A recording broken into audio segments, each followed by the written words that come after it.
Peningkatan keamanan terus dilakukan oleh jajaran Polri dan TNI di kawasan Timur Aceh seperti yang terjadi di Kota Langsa, Aceh. Di wilayah ini, ratusan personil diturunkan ke jalan untuk mempersempit ruang gerak para pelaku pembunuhan 2 anggota polisi dan 1 personel Polri.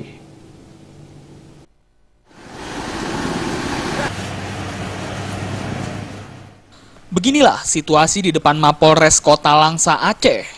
Ratusan personil yang tergabung dari TNI, Polri, Satpol PP, dan Dinas Perhubungan menggelar razia keamanan. Satu persatu kendaraan yang melintas dihentikan paksa oleh petugas untuk dilakukan pemeriksaan.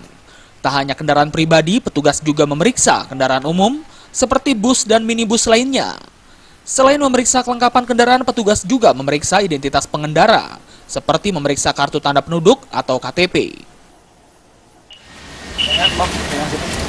Ya, saya periksa ya? Iya, Pak.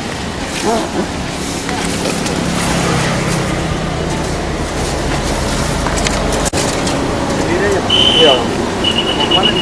Apa? Menurut Wakil Kepala Polres Kota Langsa, Kompol Hadi Saipul Rahman, razia ini merupakan upaya untuk mempersempit pelaku pembunuhan terhadap 2 anggota TNI maupun Polri di Aceh Utara maupun PD.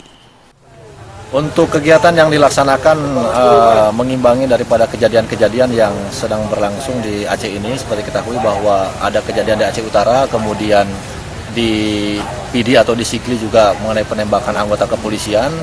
Kita dari Polres Langsa melakukan kegiatan cipta kondisi aman, di mana kita melaksanakan razia-razia di jalan. Sebetulnya kegiatan ini adalah razia yang rutin, namun ditingkatkan dalam arti peningkatan jumlah personil yang dilibatkan.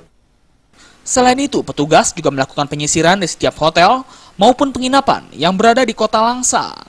Dari Langsa, Aceh, Ilham Zulfikar melaporkan.